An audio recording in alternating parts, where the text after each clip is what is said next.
Hey guys, welcome back. So now getting back into absolute carnage, to where at this point the Venom symbiote has bonded with the Savage Hulk, and doing so really out of desperation for Eddie not taking action, at least not in the way that the symbiote believes that it needs to be done, which at this point in time the symbiote believes is smashing. So let's get into it, but first, if you're new to the channel, be sure to subscribe to catch the spills every week, and don't forget to hit that bell up top so we can squad up in the comments for the first hour.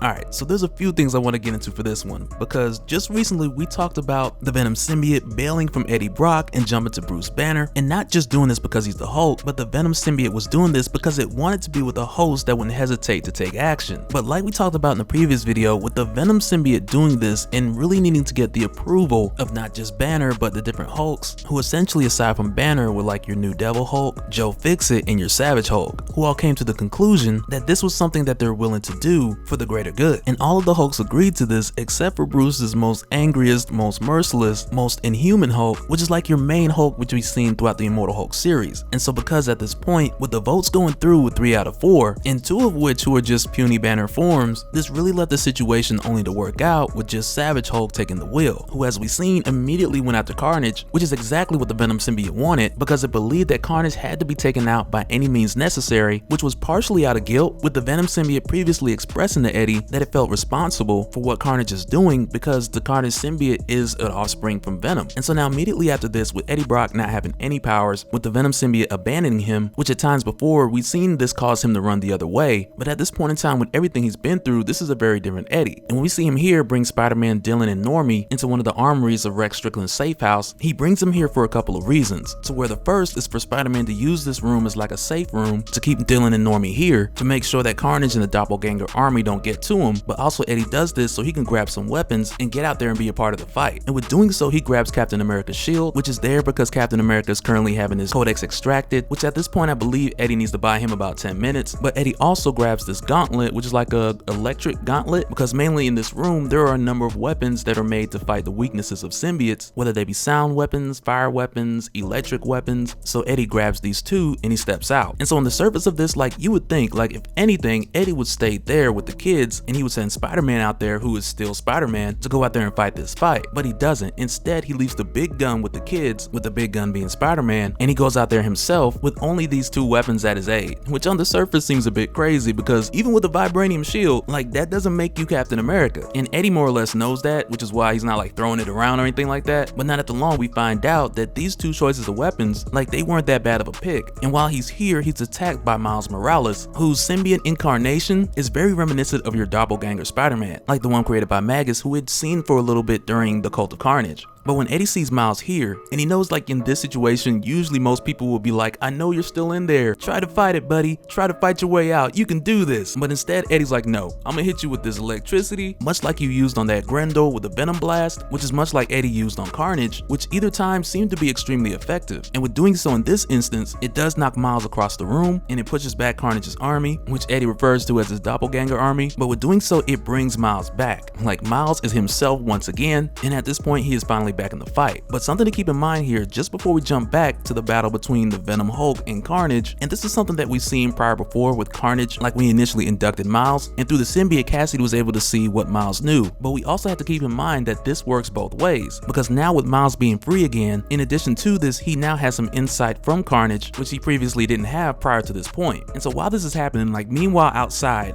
Venom Hulk and Carnage are going at it. And this isn't necessarily like your matchup, how you would expect it, like with your Savage Hulk just versus Carnage, but at this point you have Carnage, who's not only wearing a Grendel, but he also has his strength amplified tremendously because of all the codices which he's collected prior to this point. And with those codices, he also takes a part of that host along with him as well. And of these codices, that includes General Ross, it includes Alexander Jones, the Ghost Rider, and many others. And through this fight, it's not like he's mopping the floor with the Hulk, but he is able to hold his own. And with doing so, he's able to at least pin the Hulk down for a moment. And when he does this and like digging into the Hulk's brain, it's here that Carnage discovers the plans of both Banner and the Devil Hulk, which we talked about on the Immortal Hulk playlist, with how the 2 of them just want to destroy the world, but do it their way. But it's also here where Carnage says that he sees the green door, and he sees the green door cracking open, which essentially means that he's killing the Hulk. But with Carnage seeing the green door crack open, he also says that he wants to paint it black. And I gotta say, like, when I seen this, it immediately made me think of the whole conversation between Peter Parker and Bruce Banner, which Banner shared with the Venom symbiote and the other 3 Hulks at the time, when it took us back to this conversation where Peter explained to Banner who Knull is, and this immediately caused Banner to draw a connection between Knull and the One Below All, with Banner believing that there's a connection between the two that's similar to Banner himself and his father. And even though at this point we don't have a clear answer to what that connection is with Knull versus the One Below All, but with Carnage saying that he wants to paint this door black, it immediately made me think, like, one, these are 2 opposing sides, and with these opposing sides, Cletus Cassidy is to Knull very much like what Banner is to the One Below All, but individually they've taken 2 different routes in relation to these ancient gods, if you will, who are essentially the source of their power, with Banner pulling back and Cassidy leaning all the way in.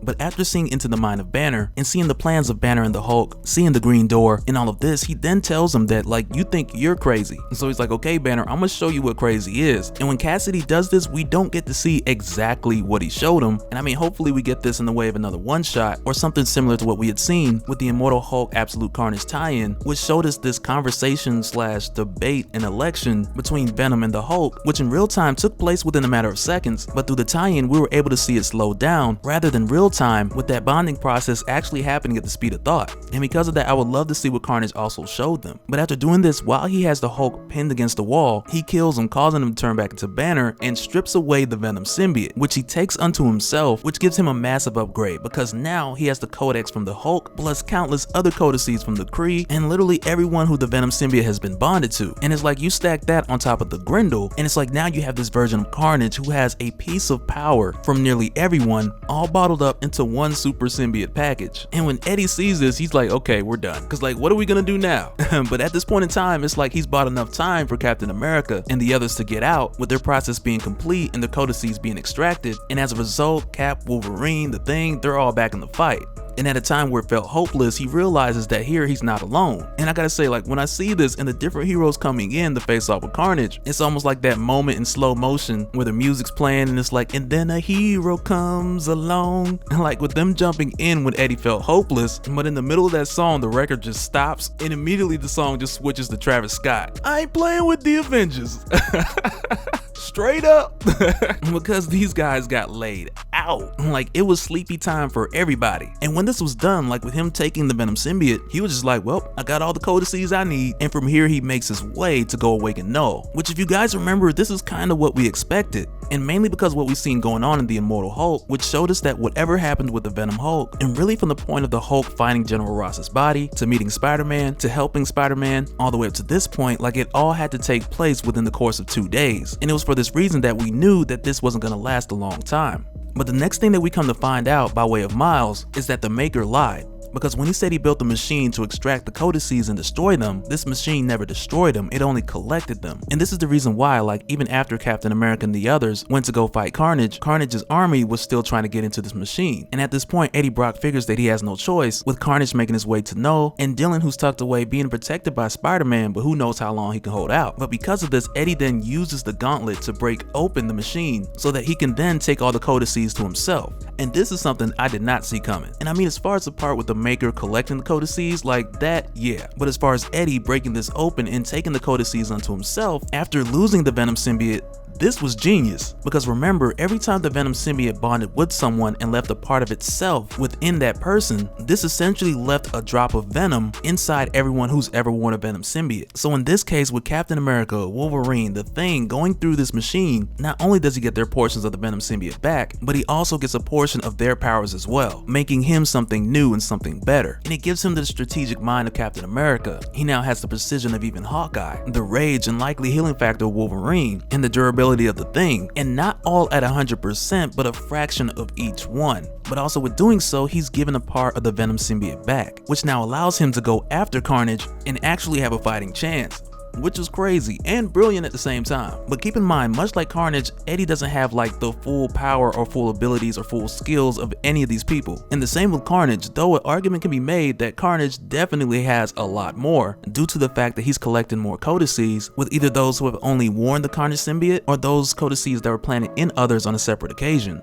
because when a symbiote bonds with a new host, he's not just dropping copies of previous owners into that new host. Because if that were the case, this just would have been a one-stop shop for Carnage in the first place. But even still with doing so, this also gives us a Venom who has a bit of Carnage in him as well, because of the codices which were bonded to Captain America, to Wolverine, to the Thing, who were at one point in time bonded with Carnage, which is crazy. And I can't wait to see like how this changes them when they like channel each talent from each person. But that'll do it for this one, guys. From this point, we're like entering this race to the finish line. And I gotta admit, I kind of feel like I want Venom to stop him on one hand, but on the other hand, I kind of don't. But let me know your thoughts down in the comments. Like, what do you guys think about the whole match between Venom Hulk and Carnage? And what are your thoughts on this new Eddie Brock, who's become this new Venom, who I gotta say, I think that he'll absorb the other Venom back into himself as well. But let me know what you guys think, because it's definitely gonna get crazy from here. But like I said, that'll do it for this one, and we'll do it again on the next one.